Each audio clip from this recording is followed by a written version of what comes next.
आज हम मौजूद है जिलाधिकारी कार्यालय गौतम बुद्ध नगर, जहां पिछले 8-9 दिन से संयुक्त किसान मोर्चे का अस्थायी अनिश्चितकालीन धरना चल रहा है। हमारे साथ संयुक्त किसान मोर्चे के किसान नेता सुनील भाई हमारे साथ हैं। बात करते हैं, आज धरने का समापन है, क्या आश्वासन किस तरीका से मिला है, कौन कौन से मुद्दे आपके हल होने का आसार है, क्या कहेंगे सर? जी, मैं बताना चाहूँगा कि आज 9वां दिन है किसान महापड़ाव का।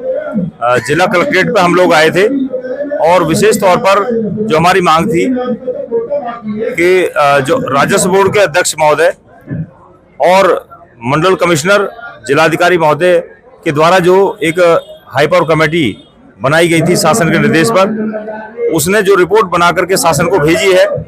21 फरवरी को ये कमेटी बनाई गई थी और 31 अगस्त को इसने अपनी रिपोर्ट शासन को भेजी है। तो उसको सार्वजनिक कराने के लिए हम यहाँ पर आए थे और साथ में जितने भी हमारी परियोजनाएं इस पूरे जनपद गौतम बुद्ध नगर और आसपास के इलाके में, क्योंकि इसमें ऐसे प्राधिकरण है जैसे ग्रेटर नोएडा प्राधिकरण है, वो हमारे अपने जिले में तो जमीन ले ही रहा है। इसके अलावा न्यू नोएडा में अभी अलग जमीन ली जा रही है बुलंदशहर तक, और यमुना प्राधिकरण आगरा तक की जमीन ले रहा है। तो हम जनपद के किसानों की भी लड़ाई लड़ रहे हैं, साथ साथ में आसपास के जो हमारे जनपद प्रभावित हो गए हैं उन सभी को नए अधिग्रहण कानून का लाभ दिया जाए, क्योंकि 1 जनवरी 2014 से देश में नया कानून लागू है, लेकिन हमारे गौतम बुद्ध नगर में 4 गुना मुआवजा नहीं दिया जा रहा है, 20% प्लॉट नहीं दिया जा रहा है, और गांव के विकास, युवाओं को रोजगार। सर, जैसा कि ये नया अधिग्रहण कानून लागू करने के लिए आप यहाँ धरना रहते हैं, उसमें क्या क्या कानून है, आप जरा विस्तार से बताएं जो किसानों को इसकी पता लगे। मैं बताना चाहूंगा कि जो नया भूमि अधिग्रहण कानून 1 जनवरी 2014 से पूरे देश में लागू हुआ है, इसमें सबसे पहली बात है कि यदि जमीन बहुफसली है हमारी, तो बहुफसली जमीन को का अधिग्रहण नहीं किया जा सकता है। उसको सिर्फ आप रेलवे लाइन या सड़क मार्ग के लिए ले सकते हैं, किसी रक्षा या किसी पुलिस अकादमी के आप ट्रेनिंग सेंटर के लिए ले सकते हैं, लेकिन आप औद्योगिक इकाई बसाने के लिए या कोई शहर बसाने के लिए नहीं ले सकते हैं। लेकिन यहाँ पर कानून की धज्जियां उड़ाई जा रही हैं। आप देख रहे हैं, नोएडा, ग्रेटर नोएडा, यमुना प्राधिकरण ने तमाम औद्योगिक इकाई और आवासीय इकाइयों में जमीन ली है।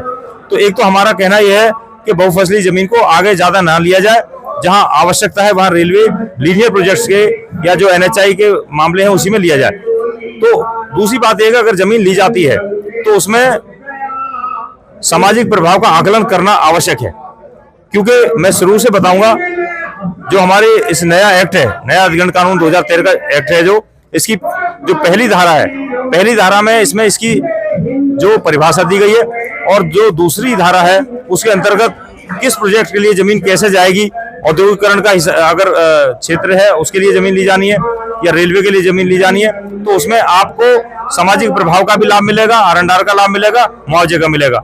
और यदि PPP मॉडल के लिए जमीन ली जाती है तो सेक्शन 2 में लिखा हुआ है कि उसमें जो है आपकी सहमति भी ली जाएगी 70 से 80% लोगों की, वो प्रक्रिया है। और धारा 3 में परिभाषाएं दी गई हैं और किस तरह के, जैसे कि मान लिया कुटुंब किसको माना जाएगा, 18 साल के हर एक बच्चे को कुटुंब माना जाएगा, उसको नौकरी या उसको आज की डेट में 15 लाख रुपए उसके बैठते हैं, जो पहले 5.5 लाख थे, वो उनको दिए जाएंगे। इसी तरीके से जो उसमें सेक्शन 4 है वो सामाजिक प्रभाव के आकलन के लिए है, यानी उसका आकलन किया जाना चाहिए कि कितने लोग इस प्रोजेक्ट से प्रभावित होंगे, वातावरण पे क्या फर्क पड़ेगा, गांव पे क्या फर्क पड़ेगा, क्षेत्र पे क्या। इसी साथ में आगे ये 4 से लेकर के और 9 तक सारी जो है सामाजिक प्रभाव की है। सेक्शन 10 में ये लिखा है कि ज्यादा जमीन अगर आप ले लेंगे तो फूड सिक्योरिटी पे असर पड़ेगा, किस तरीके से हम उसमें सर्वाइव नहीं कर पाएंगे, और अगर इन सब चीजों को ध्यान में रखने के बाद आप धारा 11 करेंगे तब अधिग्रहण कर सकेंगे। ठीक है सुनील भाई, आपने बहुत अच्छी बात है किसानों की बताई, धन्यवाद। हमारे साथ युवा किसान नेता ब्रजेश भाटी हैं। भाटी जी, जैसा कि एक संयुक्त किसान मोर्चा का गठन करके आपने एक धरना, अनिश्चितकालीन धरना गौतम बुद्ध नगर कलेक्ट्रेट पर चलाया है, किसानों को जोड़ने के लिए आपकी अहम भूमिका रही है। किस तरीका से आपने कार्य किया और ये धरने को संचालन करने में अहम योगदान दिया? GBN चैनल के न्यूज के माध्यम से मैं बता दूं, ये संयुक्त किसान मोर्चा का धरना था। इसमें हमारे सभी संगठन जुड़े, हमारे सभी साथियों ने बहुत मेहनत की है, और जो हमारा ये तीसरे पड़ाव का आंदोलन था, पहले में हमने आंदोलन में इसकी मांग की, दूसरे में कमेटी बनी, और आप देख रहे हैं आप तीसरे पड़ाव में हम जीत के यहाँ से जा रहे हैं, जिसको 31 अगस्त को शासन को रिपोर्ट सौंप दी गई थी, लेकिन वो रिपोर्ट यहाँ शासन प्रशासन जिलाधिकारी इसको सार्वजनिक नहीं कर रहे थे।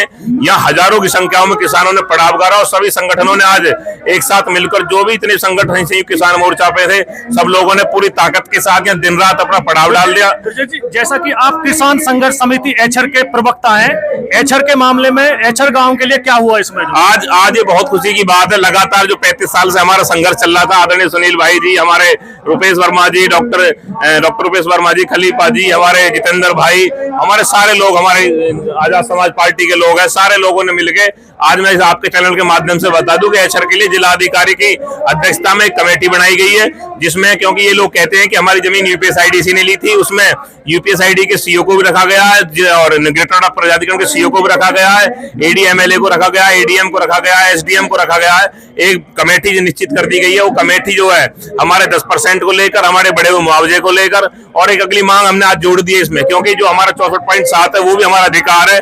जो हमारा डिफरेंस 26 रुपए का वो तो है ही, 64.7 पे हमें मिलना चाहिए, 10% प्लॉट ही मिलना चाहिए। तो आज 9 दिन के धरने में पूरे लोगों ने, किसान संघर्ष समिति के लोगों ने बहुत यहाँ मेहनत करी।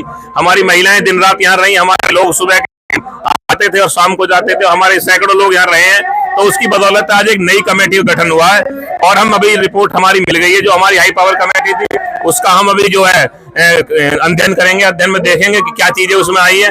और मैं आपको बता दूं, ये आंदोलन की यहाँ शुरुआत है। अगर हमारे लिए कुछ भी कमेटी में ऐसा नेगेटिव आया होगा तो बहुत जल्दी एक बड़ा आंदोलन की तैयारी उसमें कर लेंगे।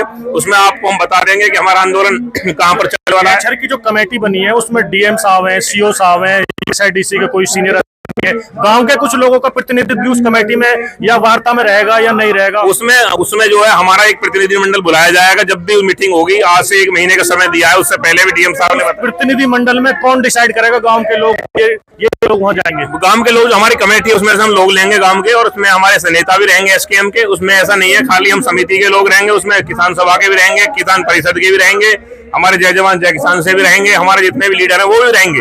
मतलब हमारा कोई भी मुद्दा किसी एक व्यक्ति का अलग नहीं है। अलग अलग समिति बन सकती है, लेकिन मुद्दे सबके एक, और एक मुद्दे पर एक हल नहीं होगा।